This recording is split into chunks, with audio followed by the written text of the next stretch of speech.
تقویٰ کی اہمیت تزکیہ و تربیت بندہ مومن کی ہے پہچان،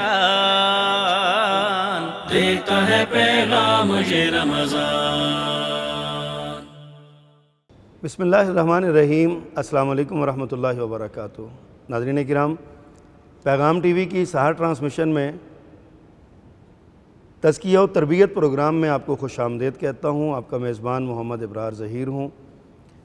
ان حالات میں جب کہ رمضان کے یہ مقدس لمحے، مبارک گھڑیاں ہمارے ہاتھوں سے ایسے پھسل رہے ہیں جیسے بند مٹھی سے ریت پھسل جاتی ہے، سوال یہ ہے ہم سب اپنے اپنے ضمیر سے کریں کہ ان لمحوں میں ہم نے کیا کمایا۔ آج کتنے روزے گزر گئے، ہم نے کتنا اپنے اللہ کو راضی کیا، کتنے اعمال کیے، کتنے ایسے کام کیے جو ہماری نجات کا ذریعہ بن جائیں، ہمارے درجات کی بلندی کا سبب بن جائیں، اللہ کے ہاں ہمارے قرب کی علامت بن جائیں۔ سوال کرنا چاہیے ہم سے۔ ناظرین اکرام، یہ جو لمحات ہیں، یہ مبارک لمحات ہیں، اللہ کے ہاں ان کا بڑا درجہ ہے۔ ان لمحات میں بیٹھ کے ہم کچھ باتیں تعلیم کی، کچھ باتیں تزکیہ نفس کی، کچھ باتیں تربیت کی ہم کرتے ہیں۔ آج اس بزم میں ہم جس موضوع پہ گفتگو کرنے جا رہے ہیں، جو ہماری گفتگو کا عنوان ہے، اس کا نام ہے مثالی مسلمان، یعنی ایک بہترین مسلمان کیسے ہو سکتا ہے۔ میں سمجھتا ہوں کہ ہر مسلمان ہی مثالی ہوتا ہے۔ لوگ اس کو دیکھ کے عمل کرتے ہیں، لوگ اس کو دیکھ کے نصیحت پکڑتے ہیں، اس کے اعمال لوگوں کے لیے رغبت کا باعث ہوتے ہیں۔ بہرحال موضوع بڑا اہم ہے اور اس پر رہنمائی دینے کے لیے مہمان بھی آج ہمارے بہت ہی اہم ہیں۔ ایک تو ہمارے معزز مہمان حسب سابق ہمارے ساتھ موجود ہیں، یونیورسٹی آف ایجوکیشن اوکاڑا میں اسسٹنٹ پروفیسر ہیں، ممتاز ماہر تعلیم ہیں، جناب پروفیسر ڈاکٹر محمد زید لکھوی صاحب۔ ڈاکٹر صاحب آپ کا شکریہ، آپ مسلسل ہمیں ٹائم دے رہے ہیں۔ اور ان کے ساتھ آج ہمارے دوسرے مہمان جو ہمارے درمیان موجود ہیں اسٹوڈیوز میں، ممتاز ماہر تعلیم ہیں، ادیب ہیں، خطیب ہیں، مصنف کتب کثیرہ ہیں، مدینہ یونیورسٹی کی فضاؤں میں عرصہ دراز تعلیمی منازل طے کرتے رہے اور پھر وہاں سے پاکستان آ کے یہاں کے تشنگان علوم کی علمی پیاس بجھاتے رہے، جناب پروفیسر علامہ محمد سعید کلیروی صاحب۔ شیخ آپ کا شکریہ، آپ نے ہمیں وقت دیا۔ دونوں مہمان ہمارے درمیان موجود ہیں۔ مثالی مسلمان کے عنوان سے آج ہم بات کریں گے۔ اس نیت کے ساتھ آپ بھی یہ سماعت کیجئے کہ ہم سب کو ایک مثالی مسلمان بننا ہے۔ ڈاکٹر صاحب، میں آپ سے آغاز کرتا ہوں۔ رمضان المبارک میں سارے ہی مسلمان قرب الہی کے حصول کے لیے کوشاں ہیں، کوئی کم ہے، کوئی زیادہ ہے، بہرحال نیتیں، ہمیں گمان ہے ہمارا کہ نیتیں سب کی خالص ہیں، اللہ کا قرب ہی چاہتے ہیں روزے کے ذریعے۔ لیکن آپ یہ فرمائیے کہ آپ کی نظر میں ایک مثالی مسلمان جو ہے وہ کیسا ہوتا ہے، کون ہوتا ہے، اور کیا یہ عبادات کے ذریعے جو رمضان کی عبادت اس کے ذریعے مثالی مسلمان بنا جا سکتا ہے؟ الحمدللہ وحدہ والصلاة والسلام علی من لا نبی بعدہ۔ بہت شکریہ شیخ صاحب۔ گزارش یہ ہے کہ مثالی مسلمان وہی تھے جنہوں نے براہ راست نبی علیہ الصلاۃ والسلام سے دین سیکھا، اور انہوں نے اپنے اسلام پر عمل پیرا ہو کر ان کی ذاتی زندگی کے اوپر بھی اس اسلام کے اثرات اور پورے انسانی معاشرے کے اوپر اسلام کے اثرات کے لیے جو نمونہ پیش کیا، وہ اس دور کے بعد اب تک انسانی تاریخ جو ہے وہ اس کو تلاش کر رہی ہے۔ تو اگر کوئی مسلمان رمضان المبارک کے ان بابرکت ساعتوں میں اگر وہ مثالی مسلمان بننا چاہتا ہے تو اس سے بہتر موقع اس کے پاس نہیں ہے اللہ اکبر، کہ جب اللہ تعالیٰ نے رمضان المبارک کا چاند طلوع ہوتے ہی ماحول بدل دیا یکسر، جنت کے تمام دروازے کھول دیے، جہنم کے تمام دروازے بند کر دیے، سرکردہ شیاطین جکڑ دیے، نیکیوں کے پیمانے بڑھا دیے۔ تو اس سے بہتر ماحول نہیں ہو سکتا کسی ایک مسلمان کے لیے اپنی اصلاح کے لیے۔ اور ہم دیکھتے ہیں کہ اس کا عمومی طور پہ، معاشرتی طور پہ ہمیں اثر نظر آتا ہے کہ مساجد کی رونق بڑھ جاتی ہے، لوگوں کے اندر نیکی کا رجحان بڑھ جاتا ہے۔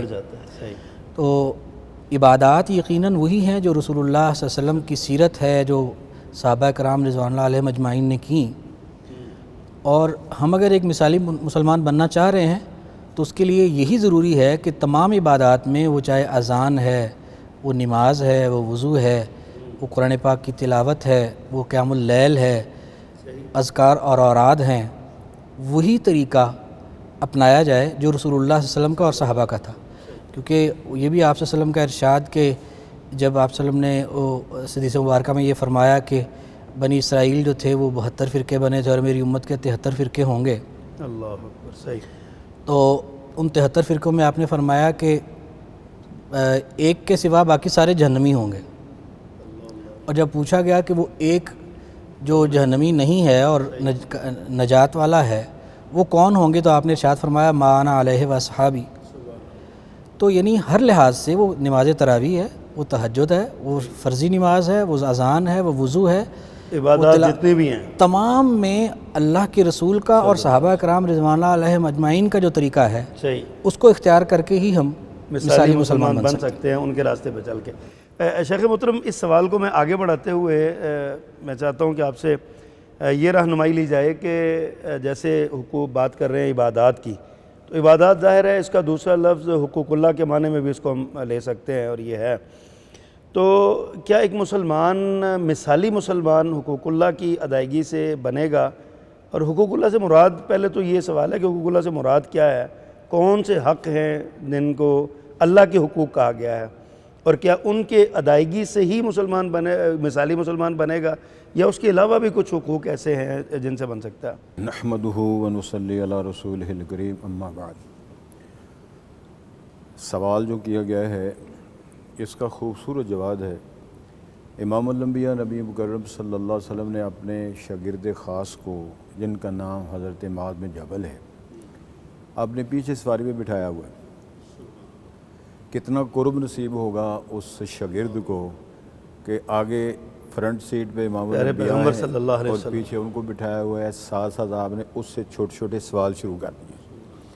تربیت بھی ہو رہی ہے، تعلیم بھی ہو رہی ہے، اور خوبصورت ماحول ہے.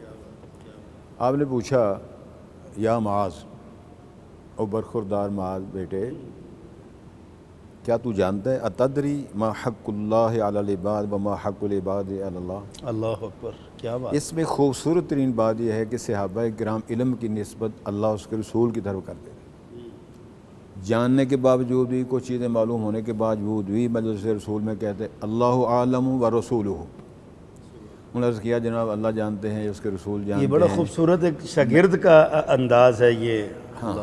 صحیح. آج تو یہ ہے کہ ہر بندہ سارا کچھ جانتا ہے، سارا کچھ بیان کر رہا ہے. شاگرد زیادہ بڑا استاد ہے. چھوٹی سی اگر اجازت آپ دیں تو شیخ الاسلام ابن تیمیہ شاگرد ہے ابن قیم جوزیہ رحمہ اللہ. انہوں نے لکھا ہے کہ علم کی 3 قسمیں ہیں. ایک علم وہ ہے ما قال اللہ، ایک علم ہے ما قال الرسول، تیسرا علم ہے لا ادری، کہ میں نہیں جانتا. سبحان یہ علم ہے. یہ بھی علم ہے. کیا بات ہے. یعنی کہ یہ بھی ایک علم ہے کہ بندہ کہے جی میں بس مجھے اس سے زیادہ نہیں. تو وہ عرض کرتے ہیں کہ اللہ اس کے رسول زیادہ جانتے ہیں. پھر آپ نے فرمایا حق اللہ عباد ان یعبدوہ ولا یشرکوا بہ شیئا. بندوں کا کام یہ ہے کہ اللہ کی بندگی کریں اور اس کا شریک نہ ٹھہرائیں. اگر وہ ایسے کریں، اس کی عبادت کریں، شریک نہ ٹھہرائیں، پھر اللہ تعالیٰ کا وہ جو معاملہ ہے وہ اس نے اپنے ذمے لیا ہے، پھر ان کو وہ کیا کرے، سزا نہ دے، جہنم میں. سبحان اللہ. کیا بات. کیا بات. اب میں یہاں جو گزارش کرنا چاہتا ہوں، اب دیکھنا یہ کہ ان یعبدو عبادت کسے کہتے ہیں.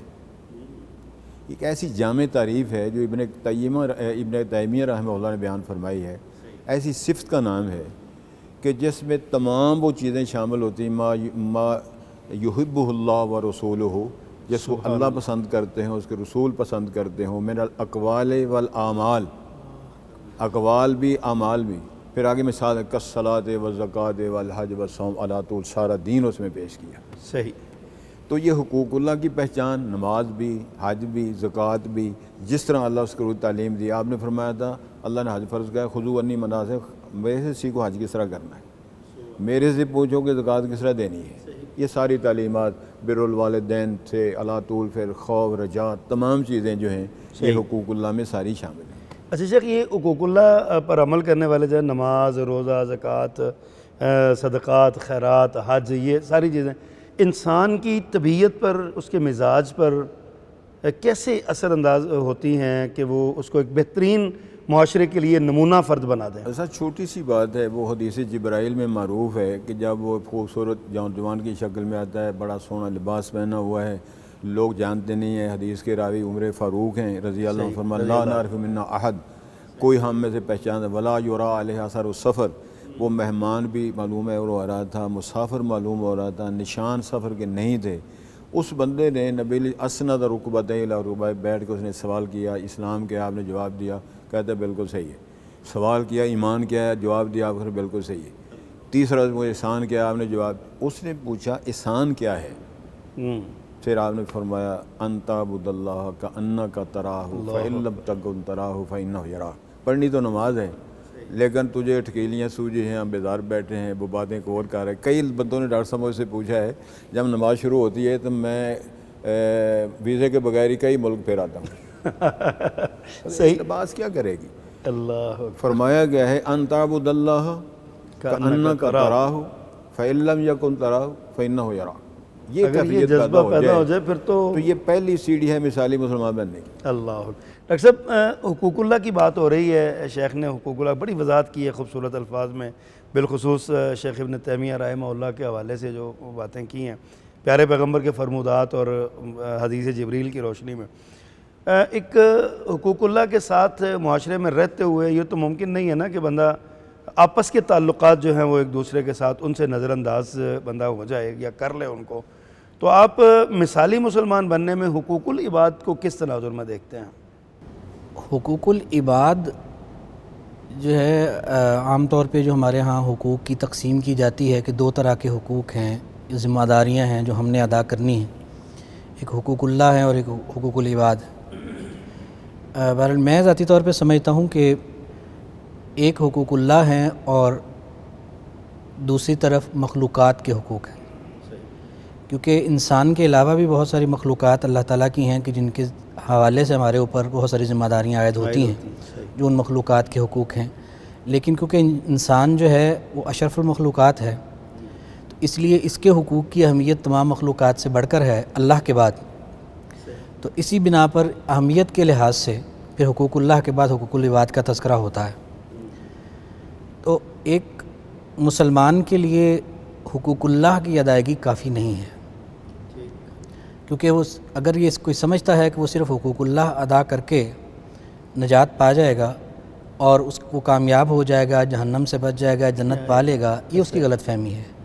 اس کی وجہ یہ ہے کہ اللہ تعالیٰ تو بڑی ہی غنی ذات ہے، بے پرواہ ذات ہے، وہ رحیم کریم ہے اور اس کی تو رحمتوں کی وسعتوں کا کوئی کنارہ ہی نہیں ہے۔ اندازہ ہی نہیں ہے، صحیح، بالکل صحیح۔ لیکن انسان جو ہے یہ اس کے جو معاملات ہیں یہ تو نہیں معاف کرتا، اور ایک انسان جو اللہ کے حقوق میں کوتاہی کرتا ہے وہ مالک کی اپنی شان ہے، اس کو کوئی ایک نیکی پسند آ جائے اور ساری برائیوں سے کو نظر انداز کر کے اور اس ایک نیکی کی بنا پہ اس کو بخش دے، تو وہ مالک جو ہے وہ کر سکتا ہے، اس کو کوئی پوچھنے والا نہیں ہے۔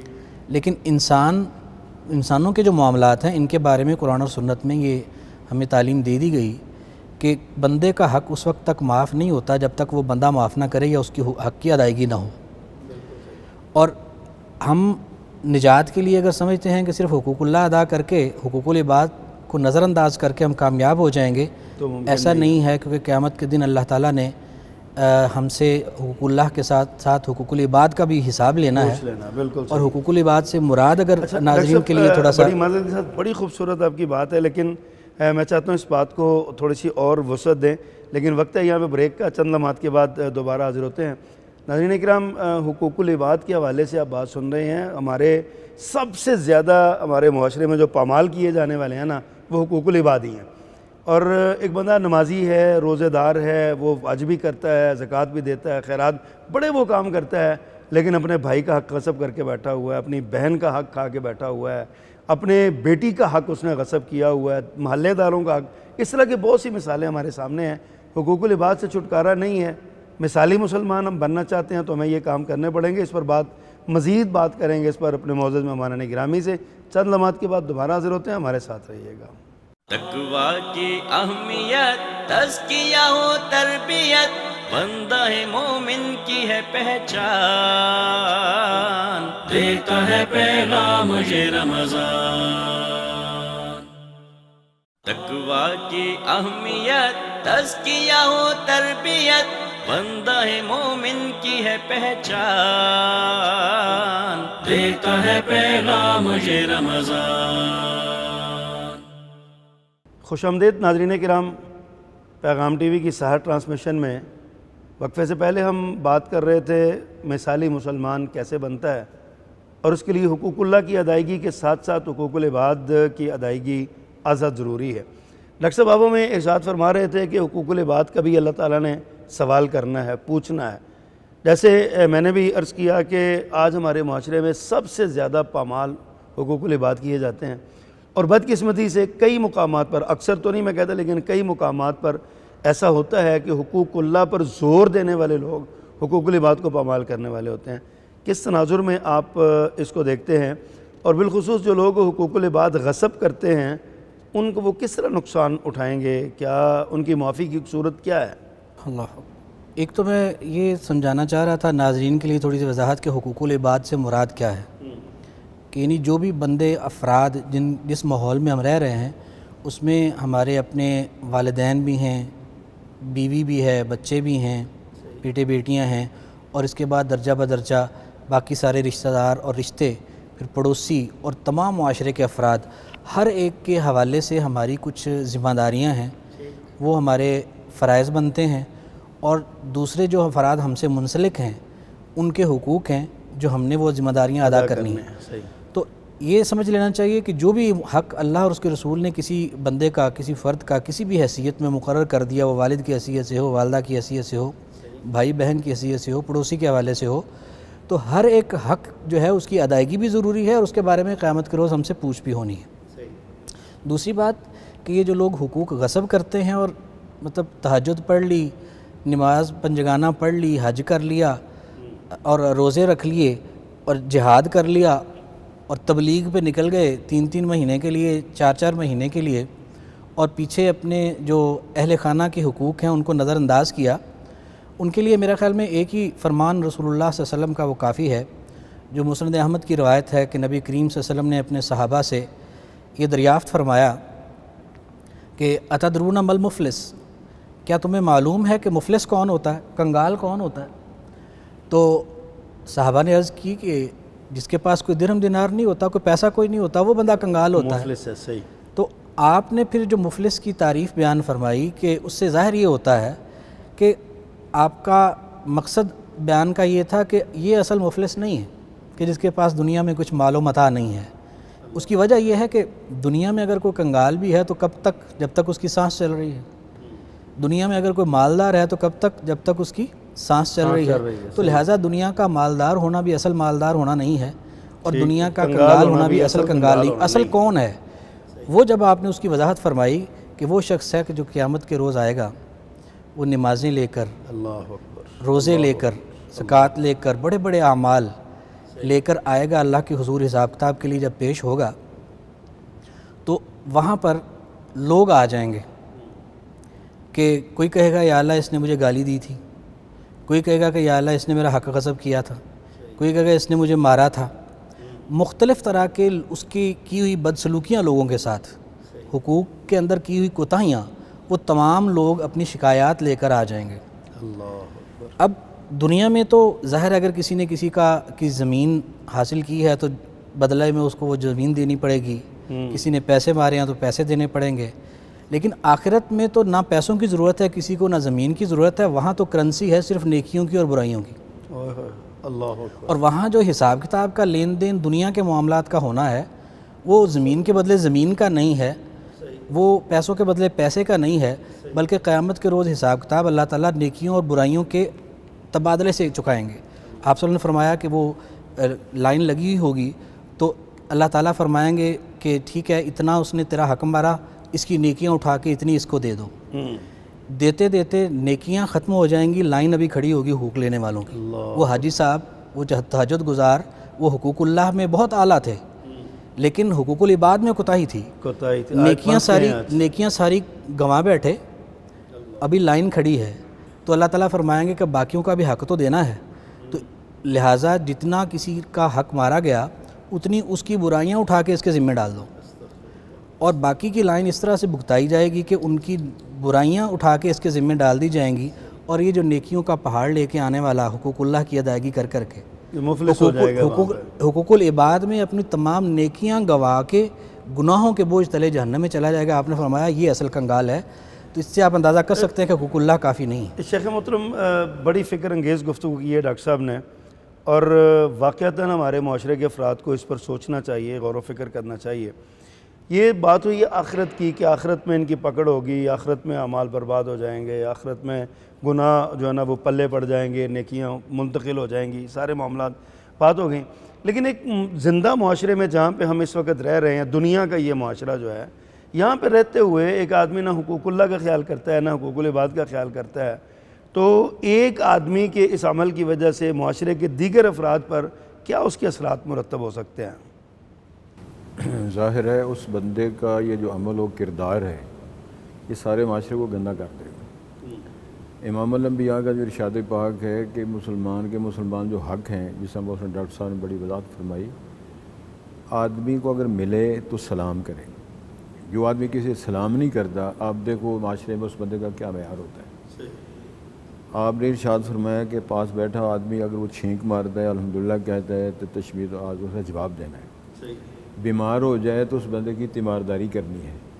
ترمذی شریف کی حدیث ہے، امام الانبیاء نے فرمایا جو صبح آدمی تیمارداری کرنے جاتا ہے 70,000 فرشتوں کی اللہ ڈیوٹی لگاتے ہیں، اس کے لیے دعا کرتے ہیں۔ اللہ اکبر، کیا بات۔ شام کو اگر وہ تیمارداری کرتا ہے تو 70,000 فرشتے دعا کرتا ہے، اور ایک باغ جنت میں اس کا لگ جاتا ہے، صرف تیمارداری کرنے۔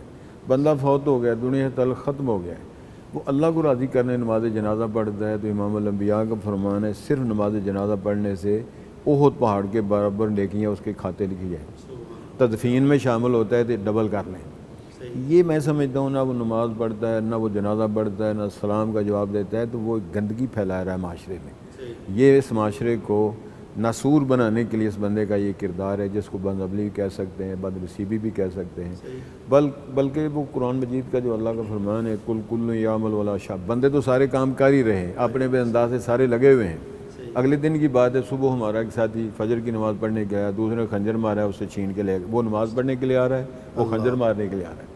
ایک رات کو تہجد پڑھنے کے لیے دونوں بیدار ہیں، دونوں کام کر رہے ہیں، لیکن مثالی مسلمان نہیں ہے، وہ بد کرداری پھیلا رہا ہے۔ لوگ کہیں گے یار وہ نماز پڑھنے کے لیے تو خنجر مارتے ہو، وہ ماں باپ کی توقیر کے لیے آ رہا ہے، تم یار یہ کیا کر رہے ہو؟ تو بہرحال وہ معاشرے میں ناسور، گندگی، اور میں سمجھتا ہوں یہ وہ ناکردگی اپنی پھیلا رہا ہے اس سے۔ اچھا ڈاکٹر صاحب، اس حوالے سے جو صحابہ کرام رضوان اللہ علیہ مجمعین کا دور ہے، ہم دیکھتے ہیں صحابہ کی تاریخ جب ہم پڑھتے ہیں تو ان میں سے کئی شراب نوش تھے قبل از اسلام، دور جاہلیت میں کئی ڈکیتیاں بھی کرتے تھے، کئی بلکہ گروہوں کے سربراہ تھے، ڈکیتوں کے گروہوں کے، لیکن یک لخت ان کی زندگی میں انقلاب آیا ہے، اور وہ ایک ایسے مثالی بنے ہیں کہ آج ہم ان کی مثال دیتے ہیں۔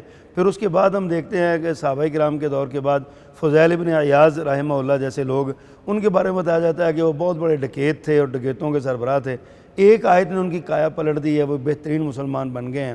آج کے اس دور میں ہمارے لیے کیا رہنمائی ہے کہ کیا اعمال ایسے ہونے چاہیے کہ یہ جو برائی میں مبتلا مسلمان ہیں، غلط کاریوں میں مبتلا ہیں، ان کے لیے کوئی ایسا جھٹکا، کوئی ایسی بات آپ یقیناً ہمارے ناظرین دیکھ رہے ہیں، اس میں شاید اللہ نہ کرے لیکن شاید کوئی ایسا بھی ہو جو کسی بھی حوالے سے حقوق اللہ یا حقوق العباد کو پامال کرنے والا ہے اور اس پر اثر کر جائے ہماری بات اور ہماری نجات کا ذریعہ بن جائے گا؟ جزاک اللہ۔ جیسا کہ آپ نے اشارہ فرمایا واقعے کی طرف کہ ایک آیت نے جو ہے ان کی زندگی تبدیل کر دی، یہی معاملہ عمر فاروق رضی اللہ عنہ کے ساتھ بھی ہوا کہ جو نبی علیہ الصلوۃ والسلام کی جان لینے کی غرض سے نکلے تھے اور پھر آپ کے جانثار ساتھی بن گئے، سبحان اللہ۔ تو وہ بھی قرآن پاک نے ان کی کایا پلٹی۔ تو میں سمجھتا ہوں کہ ہمارے اوپر اثرات قرآن کے اور ہمارے اعمال کے تبھی ہوں گے جب ہم جو کر رہے ہیں اس کو صحیح طور پہ سمجھتے ہوں گے۔ اب خاص طور پہ نماز اگر ہم ادا کرتے ہیں، جو کہ اللہ تعالیٰ کے قرب کا سب سے بڑا ذریعہ ہے اور انسان کی سوچ اور عمل کو درست رکھنے کا ایک بہت اہم ذریعہ ہے، کیونکہ اللہ سے ربط پیدا کرتی ہے اور انسان کی توجہ کو اپنی آخرت کی فکر کی طرف مبذول کرتی ہے۔ تو اس نماز میں اگر ہمیں پتہ ہی نہیں ہم نے کہا کیا ہے، اب اندازہ کریں کہ نماز ہم شروع کرتے ہیں اللہ اکبر، اللہ سب سے بڑا ہے، سبحانک اللہم، پاک ہے تو اے اللہ، اللہ وبحمدک، اپنی تعریف کے ساتھ۔ یہ اللہ تعالیٰ سے بات چیت شروع ہوئی ہے سبحان جو کائنات کا مالک ہے۔ جب ہم کسی دنیا دار کے پاس جا کے بات کرتے ہیں، کسی آفیسر کے سامنے بات کرتے ہیں، تو اس وقت کیا کوئی بندہ لہجہ وہ والا اختیار کر سکتا ہے جو ہم نماز میں کرتے ہیں؟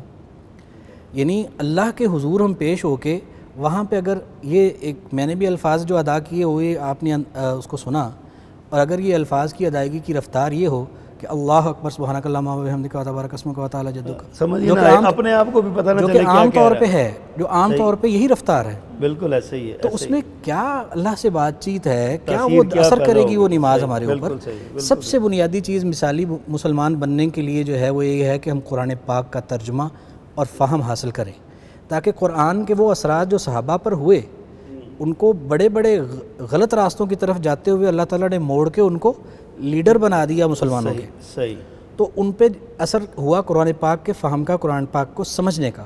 تو سب سے پہلے تو ہم اہتمام کریں، ہر مسلمان اپنا یہ فریضہ سمجھے جو طلب العلم فریضۃ علی کل مسلم ہے، وہ اصل میں قرآن ہے، صحیح، بالکل اسی کی تعلیم ہے۔ ہم نے تو اس کو جوڑ دیا عصری تعلیم کے ساتھ۔ صحیح، بنیادی طور پہ یہی تعلیم فرض ہے ہر بڑے چھوٹے کے اوپر کہ قرآن کو سمجھنے کے قابل بنے، اور دوسرے نمبر پہ پھر نماز کا ترجمہ اور مفہوم اچھے طریقے سے ضرور سمجھے، آنا چاہیے۔ اور نماز جب وہ پڑھ رہا ہو تو اسے پتہ ہو کہ میں کیا کہہ رہا ہوں، اور ایسی نشے کی حالت کہ جس میں اس کو پتہ ہی نہیں میں کیا کہہ رہا ہوں، اللہ تعالیٰ نے ویسے ہی منع کر دیا کہ ایسی صورت میں تو نماز پڑھنے کی ضرورت ہی نہیں ہے تمہیں۔ پڑھنے آنا، بالکل صحیح ہے۔ تو بہرحال اگر ہم مثالی مسلمان بننا چاہتے ہیں صحیح طور پر، اور حقوق اللہ اور حقوق العباد کی جو اہمیت ہے اس کا احساس بھی ہمیں تب ہوگا جب ہم نماز کو سمجھ کر ادا کریں گے اور قرآن کو سمجھ کر پڑھیں گے، تو انشاءاللہ پھر ہمارے دونوں معاملات درست ہو جائیں گے۔ شیخ محترم، آپ نے سنا ڈاکٹر صاحب فرما رہے ہیں کہ قرآن مجید کا ترجمہ، اس کی تفہیم جو ہے نا وہ بہت ضروری ہے، اور میں سوچ رہا تھا اللہ تعالیٰ نے آپ کو ایک بڑا ملکہ دیا ہے، آپ ایک بڑی مسجد میں بہت بڑی ترجمہ کلاس شہر میں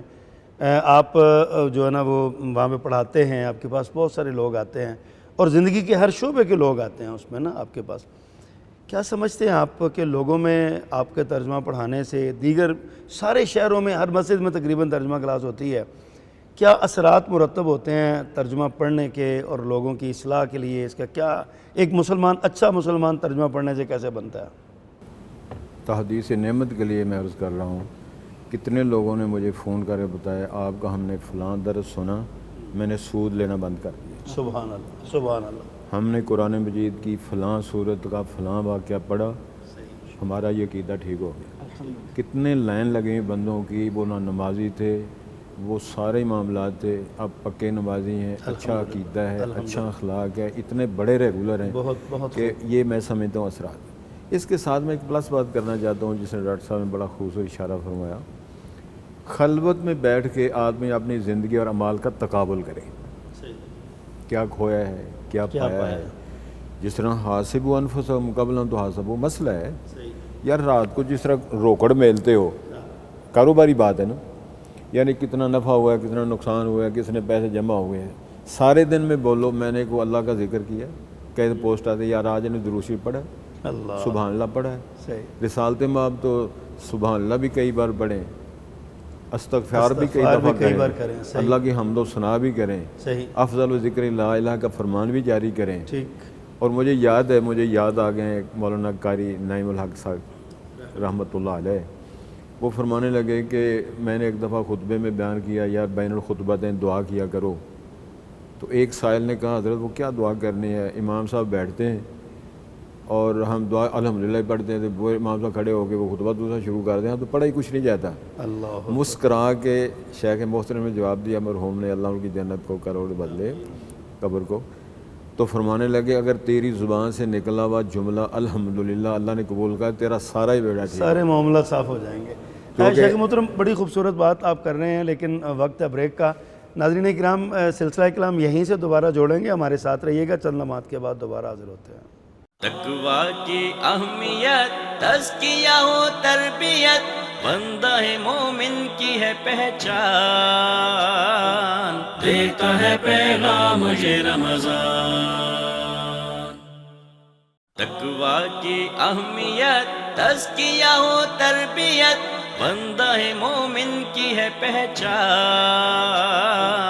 دیتا ہے پیغام یہ رمضان۔ ویلکم بیک ناظرین، پیغام ٹی وی کی سحر ٹرانسمیشن میں آج ہم ایک مثالی مسلمان کے حوالے سے گفتگو کر رہے ہیں۔ ہمارے معزز مہمانان گرامی ہمیں بہت خوبصورت رہنمائی دے رہے ہیں۔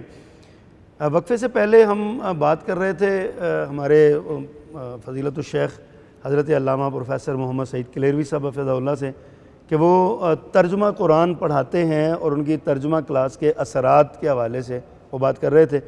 شیخ میں سمجھتا ہوں کہ ترجمہ قرآن، تفہیم قرآن کی جو تحریک اس وقت چل رہی ہے، اس کے اثرات یقیناً نمایاں ہونے چاہیے۔ صحابہ کرام رضوان اللہ علیہم اجمعین بھی حامل قرآن تھے اور ان کو پیارے پیغمبر تعلیم دیتے تھے اور اس پر عمل کرتے تھے۔ کیا سمجھتے ہیں آپ صحابہ کرام کی زندگیاں ان کی کیسے یکلخت تبدیل ہوئیں؟ یہ میں سوال کیا تھا میں نے آپ سے، تو بات رہے گی اس کو ذرا مکمل فرما لیں۔ گزارش یہ ہے کہ رسالت مآب صلی اللہ علیہ وسلم نے جب اپنا سیمپل پیش کیا اپنے وجود کا، منصب رسالت کا، تو آپ صلی اللہ علیہ وسلم نے اللہ کی پاک کتاب بھی پڑھ کے سنائی تھی۔ سبحان اللہ، صحیح۔ اور وہی اثرات تھے کہ رات کو باقاعدہ کافر قرآن سن کے سوتے تھے، اور ان کافروں نے باقاعدہ پروگرام بنایا تھا کہ اس کا قرآن نہ سنا، لا تسمعوا لہذا القرآن والغوا فیہ، قرآن کے الفاظ ہیں۔ اس معاہدے کے باوجود رات کو سکون اور قرار نہیں آتا، چھپ کے بھی نبی علیہ الصلوۃ والسلام کے قیام اللیل کا قرآن سنتے ہیں۔ مجھے ایک بات خوبصورت یاد آئی ہے، حضرت ابو موسیٰ اشعری رضی بڑے خوبصورت قرات کرنے والے صحابی تھے، بڑے پیارے تھے۔ نبی صلی اللہ علیہ وسلم اور ماں جی عائشہ صدیقہ گزر رہے ہیں اور ابو موسیٰ اشعری رات کو قیام اللیل میں قرآن پڑھ رہے ہیں۔ صبح آپ نے بلایا اور پوچھا، ابو موسیٰ رات تیری قرات ہم سنتے رہے ہیں، بڑا خوبصورت تم پڑھتے ہو۔ اللہ اکبر، کیا اور بات۔ میرے ساتھ عائشہ بھی تھی رضی اللہ عنہ۔ ابو موسیٰ اشعری تو اتنے خوش ہوئے خوشی سے رونے لگے۔ اور اس کے علاوہ بڑا متاثر ہو، کہنے لگے اللہ اگر مجھے پتہ چلتا میں اس سے بھی زیادہ خوبصورت پڑھتا۔ آپ اس سے اندازہ فرمائیں کہ آپ کا صحابی پڑھ رہا ہے اور آپ امت کی ماں اور اللہ کے رسول صلی اللہ علیہ وسلم گلی پہ کھڑے ہوئے قرآن سن رہے ہیں۔ جبرائیل امین تشریف لائے، سورۃ البینہ نازل ہوئی، تو کہہ گئے کہ ذرا آپ صلی اللہ علیہ وسلم سے کہ جا کے نا اپنے صحابی سے یہ سورت سنو۔ سبحان اللہ، حکم آ گیا، حکم آیا، کیا بات۔ جبرائیل امین نے حکم دیا، وہی ختم ہوئی، آپ تشریف لے حضرت ابی بن کعب کے پاس جا کے کہنے لگے ابو بھائی ادھر بیٹھو، میرا سبق سنو، سبق سناؤ جا کے اس کو۔ وہ کہنے اللہ رسول آپ میرے نبی ہیں، رسول ہیں، میں آپ کو سناؤں؟ سبحان اللہ۔ تو فرمایا مجھے اللہ نے حکم دیا۔ خوشی کہنے لگے کہ اللہ نے اب سمانی اللہ، میرا نام لے کر اللہ نے فرمایا۔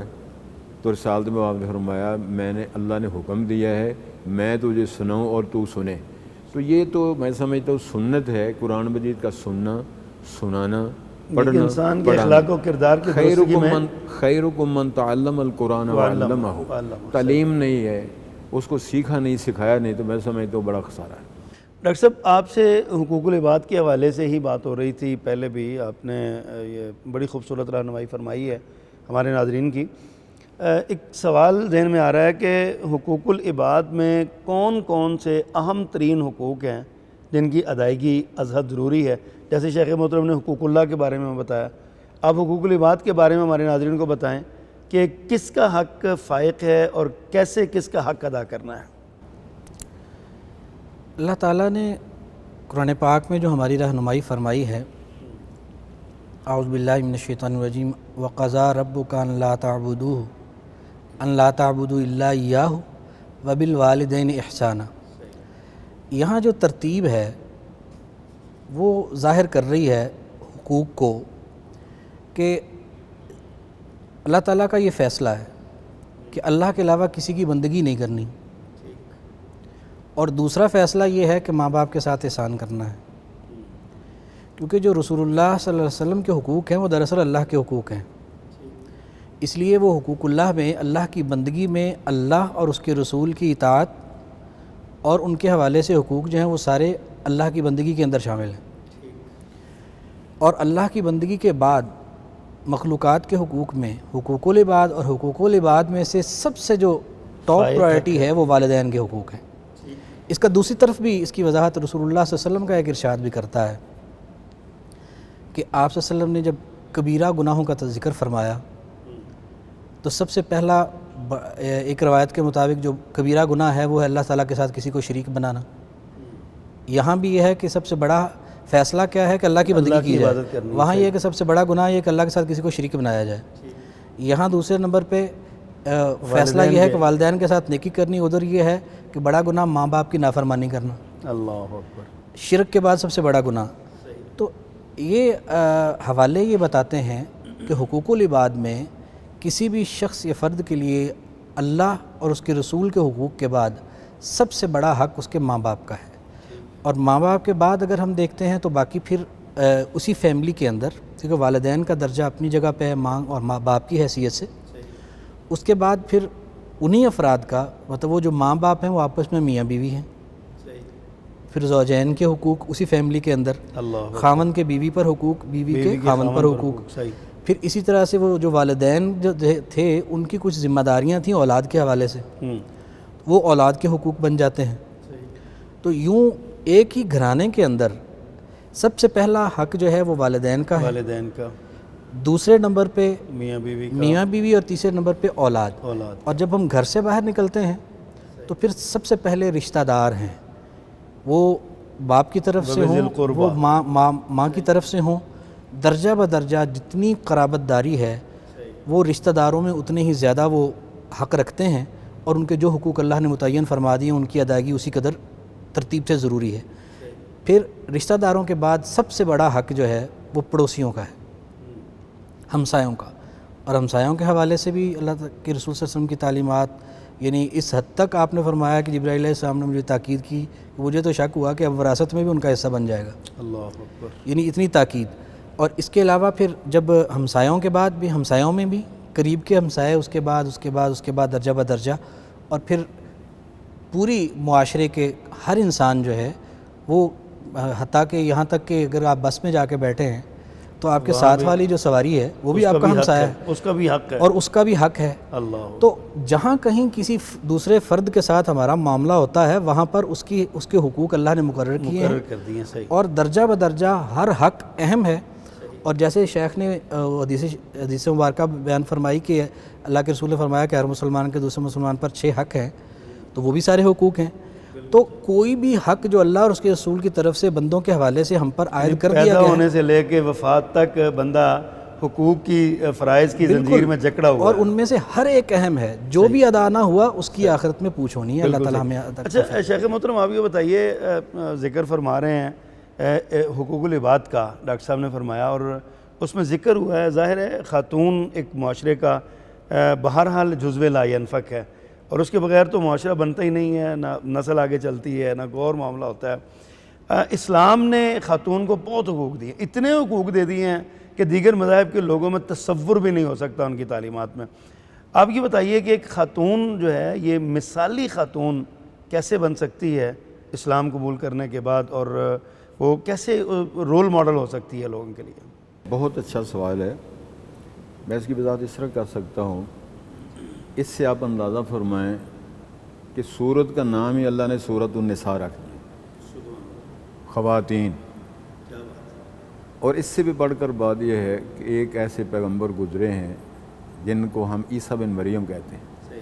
عیسیٰ علیہ السلام کی امی کے نام پر بھی اللہ تعالیٰ نے سورت مریم نازل کر دی ہے، عیسیٰ علیہ السلام کے نام پہ نہیں ہے، عیسیٰ کے نام پر نہیں، نبی علیہ السلام کی بیویوں کے نام پر نہیں، نبی کی والدہ کے نام پر نہیں، ازواج مطہرات کے نام پر نہیں، مریم اور النساء، یہ صورتوں کے نام بھی اللہ نے جو رکھے ہیں تو اس پہ وضاحت کر دی ہے کہ کتنا اس کو اہمیت دی جا رہی ہے۔ جس معاشرے میں حضور تشریف لائے، یہودی، عیسائی، مشرک عرب تھے۔ یہودیوں کا معمول یہ تھا کہ وہ مالدار رشتہ پسند کرتے، عیسائی خوبصورتی کو ترجیح دیتے، مشرک عرب برادری کو ترجیح دیتے۔ آپ نے وضاحت فرما دی تنکح المرأۃ لاربعین، جب بھی بیوی کا رشتہ قائم ہوتا ہے تو اس کی 4 بنیادیں ہو سکتی ہیں، ولمالہا ولجمالہا ولدینہا۔ آپ نے امت کو پیسے دیا کہ فظفر بذات الدین تربیت، دینداری کو اولیت دو۔ صحیح۔ جب پڑھی لکھی بچی، دیندار بچی اور حیا والی بچی گھر آئے گی تو وہ اپنی اولاد کی تربیت کس طرح کرے گی، کہاں سے بات چلی ہے، خاندان کیسے بنے گا۔ پھر وہ وہی حوالہ میں دینا چاہتا ہوں کہ دین اسلام نے، شیخ الاسلام نے کتاب لکھی ہوئی ہے مکانۃ المرأۃ فی الاسلام، شیخ الاسلام تیمیہ کی کتاب ہے صحیح۔ مکانۃ المرأۃ فی الاسلام، اسلام نے عورت کو کیا اہمیت دی ہے۔ ترجمہ کلاس کے دورانیے میں مجھے ایک دفعہ کسی نے سوال کیا، سادہ سا سوال تھا لیکن اس نے ہلایا ایک دفعہ۔ وہ کہنے لگا جی اللہ تعالیٰ فرماتے ہیں میں کسی پہ ظلم نہیں کرتا۔ میں نے کہا نہیں کرتا، اللہ تعالیٰ ظالم بھی نہیں ہے، اللہ تعالیٰ ظلم کا فیصلہ بھی یہ فرمایا میں نہیں ظلم کرتا۔ لیکن کہنے مجھے سمجھ نہیں آتی، ترجمہ پڑھتے ہیں، آپ بھی پڑھا دیتے ہیں، ہم بھی پڑھتے ہیں۔ اللہ تعالیٰ نے بیٹے کے 2 حصے رکھے ہیں، بیٹی کا 1 حصہ رکھا ہے، اس کا کیا مطلب؟ میں نے بھی ظاہر اس کا جواب دینا تھا، میں نے عرض کیا جی جو حصے اللہ نے قرآن میں مقرر فرمایا وہ 6 ہیں۔ صحیح۔ یعنی آدمی کو فوت ہوتا ہے، بیوی فوت ہوتی ہے تو اس کے لواحقین جو وارثہ بنتے ہیں 6 حصے اللہ نے بیان فرمائے۔ کچھ وہ لوگ ہیں جن کو نصف ملتا ہے، کچھ لوگ ہیں جن کو ربع چوتھا حصہ ملتا ہے، کچھ لوگ ہیں جن کو 8واں حصہ ملتا ہے، کچھ وہ لوگ ہیں جن کو 2/3 ملتا ہے، کچھ وہ لوگ 1/3 ملتا ہے، کچھ وہ لوگ 1/6 ملتا ہے۔ صحیح۔ ان کو جن کے حصے اللہ نے مقرر فرمائے ان کو اصحاب الفرائض کہتے ہیں۔ یہ 12 لوگ بنتے ہیں، 4 شکلوں میں مردوں کو حصہ ملتا ہے، 8 شکلوں میں بیویوں کو حصہ ملتا ہے۔ سبحان اللہ، کیا بات۔ کبھی عورت ماں ہوتی ہے، کبھی بیوی ہوتی ہے، کبھی بیٹی ہوتی ہے، کبھی پوتی ہوتی ہے، کبھی وہ حقیقی ہمشیرہ ہوتی ہے، کبھی وہ باپ کی طرف سے ہمشیرہ ہوتی ہے، کبھی وہ ماں کی ہمشیرہ ہوتی ہے، کبھی وہ دادی ہوتی ہے۔ اب بھی آپ بتائیں کہ اسلام عورت کو حقوق نہیں ابھی دیتا؟ بھی کہتے ہیں کہ عورت کو حق چاہیے۔ اس لیے اللہ تعالیٰ نے اگر وہ للذکر مثل حظ الانثیین فرمایا ہے، بچے کے 2 حصے رکھے ہیں تو 8 شکلوں میں بیوی کو حصہ دیا ہے، 4 شکلوں میں مردوں کو حصہ دیا ہے۔ مثالی عورت بن سکتی ہے اگر وہ مسلمان ہے، من صلت خمسہا، سبحان اللہ، 5 نمازیں پڑھیں، اطاعت بالہ، خامد کی اطاعت کرے اور اپنے بچوں کی تربیت کرے، وضو بنا کے دودھ پلائے، رزق حلال کھائے، خامد کی اطاعت کرے۔ میں سمجھتا ہوں یہ وہ تربیت ہے، وہاں سے مسئلہ بنے گا، وہاں سے خاندان معاشرہ بنے گا، وہی عورت مثالی بنے گی۔ یہی عورت نے اپنے بچے کو تربیت، بیٹا جھوٹ نہیں بولنا۔ شیخ الاسلام اپنا جو ہے شیخ عبدالقادر جیلانی رحمہ اللہ کی والدہ نے یہی فرمایا تھا نا، ڈاکو نے جب ڈاکہ ڈالا پوچھا کہ تیرے پاس کیا ہے، 40 دینار ہیں، کہاں ہیں، پیٹی میں بند ہیں، دیکھا تو وہی تھا۔ پوچھا تم نے یہ سچ کیوں بولا ہے؟ کہنے لگا میری امی نے کہا تھا سچ بولنا ہے، جھوٹ نہیں بولنا۔ اگر مائیں سچائی کا پیغام دیں، رزق حلال کھائیں، تربیت کریں، تعارف کریں، یہ سارا معاشرہ ہی مثالی بن سکتا ہے۔ مثالی بنے گا سارا۔ اچھا ڈاکٹر صاحب، آخری سوال آپ سے کرنا چاہتا ہوں، مختصر سا جواب چاہیے، وقت ختم ہو گیا ہمارا۔ ہمارے موجودہ معاشرے میں دیکھتے ہیں مسلمان سارے ہی نا عملی طور پہ کمزوریوں کے شکار ہیں، عملی کمزوریوں کے شکار ہیں۔ رمضان کے مہینے میں کیا عمل وہ کریں جس سے ان کی یہ کمزوریاں دور ہو جائیں اور وہ مثالی مسلمانوں کی کم از کم کوئی چند ایک صفات تو ان کے اندر آ جائے نا، زیادہ نہ سی، اول تو ساری آنی چاہیے، لیکن کوئی ایسے اعمال نشاندہی فرما دیں۔ قرآن مجید آپ نے بتایا پڑھنا ہے، نماز پڑھنی ہے، اس کے علاوہ کوئی اور چیزیں جو ہے نا وہ رہنمائی فرمایا ذرا۔ یقیناً یہی وہ بنیادیں ہیں جنہوں نے اس کی اصل میں جب وہ اپنی روح کے مطابق ان کو قائم کرے گا، 5 وقتہ نماز کو یا قرآن پاک کی تلاوت جو ہے اس کو سمجھ کر کرے گا، تو یہی وہ چیزیں ہیں بنیادی طور پہ جو انقلاب لانے والی ہیں اور اس کی کمزوریوں کو دور کرنے والی ہیں۔ باقی اس کے علاوہ یقیناً جو معمولات اللہ کے رسول کے اور صحابہ کرام رضوان اللہ علیہ مجمعین کے تھے وہی ہمارے لیے بہترین نمونہ ہیں۔ نمونہ صحیح۔ تو اس میں یقیناً گناہوں کی معافی کثرت کے ساتھ، خاص طور پہ جیسے عائشہ صدیقہ رضی اللہ تعالیٰ عنہ فرماتی ہیں کہ جب آپ صلی اللہ علیہ وسلم نے فرمایا کہ جب تجھے قدر والی رات ملے تو اللہم انکا عفو تحب العفو فاعف معافی مانگنی ہے، معافی مانگنی اللہ ہے۔ اکبر، کیا تو بات۔ ایک تو یہ کہ جو گزشتہ غلطیاں ہو گئیں کثرت کے ساتھ استغفار اور اللہ تعالیٰ سے معافی مانگیں، صحیح۔ اور اب اس رمضان کی بابرکت گھڑیوں کا فائدہ اٹھاتے ہوئے اپنے آپ کو رسول اللہ صلی اللہ علیہ وسلم کی سیرت کے سانچے میں ڈھال لیں اور پورا مہینہ اس طرح سے گزار دیں کہ ہماری وہ عادت اور فطرت بن جائے رسول اللہ صلی اللہ علیہ وسلم کی سیرت کی پیروی، تاکہ بقیہ ساری زندگی موت تک ہماری اس کے مطابق گزر جائے۔ تو یہی بہت شکریہ ڈاکٹر صاحب، آپ نے بڑی خوبصورت باتیں کی۔ فضیلت الشیخ آپ کا بھی بہت شکریہ، آپ نے وقت دیا پیغام ٹی وی کو ہمارے ناظرین کو بہت ساری رہنمائی فرمائی۔ ناظرین کرام، ایک مثالی مسلمان کیسے ہو سکتا ہے؟ آپ نے معزز علماء کرام سے سنا ہے، امید ہے کہ آپ کے دل میں یقیناً جذبہ پیدا ہوا ہوگا کہ ہم بھی مثالی مسلمان بن جائیں۔ اگر کسی کے دل میں یہ جذبہ پیدا ہو گیا ہے تو اس کو ان ہدایات پر عمل کرنا چاہیے جو ہمارے معزز مہمانان گرامی نے بتائی ہیں، یعنی نماز کی پابندی، تلاوت قرآن کا فہم پیدا کریں۔ قرآن کا فہم ایسی چیز ہے جو بڑے بڑے پتھر دل لوگوں کو، بے عمل لوگوں کو عمل پر، اور پتھر دل لوگوں کو نرم دل کر دیتا ہے۔ قرآن کا ترجمہ ضرور پڑھیں ایک مثالی مسلمان بننے کے لیے۔ بالخصوص ہماری مائیں، بہنیں، بیٹیاں سورۃ النساء کا مطالعہ کریں، اسی طرح سورہ مریم کی تلاوت کیا کریں، تفہیم اس کی کریں اور اس کو سمجھیں اس کے اندر کیا کیا بیان کیا گیا ہے۔ یہ سبق ہے ہمارے لیے۔ ناظرین اکرام، پروگرام کا وقت اختتام پذیر ہو چکا ہے، لیکن میں چاہتا ہوں کہ ان مبارک لمحوں میں دعائیہ کلمات کے ساتھ آپ سے اجازت لیں۔ ڈاکٹر صاحب، آپ سے درخواست کروں گا کوئی ایک دو دعائیہ جملے ارشاد فرمائیے، شاید اللہ تعالی ہماری یہ دعا قبول کر کے ہم سب کے لیے نجات کا اللہ سبب بنا دے۔ جی، اللہ تعالی ہم سب کو اپنے حقوق اور اپنے بندوں کے حقوق ادا کرنے کی اللہ تعالی ہم سب کو توفیق نصیب فرمائے۔ آمین۔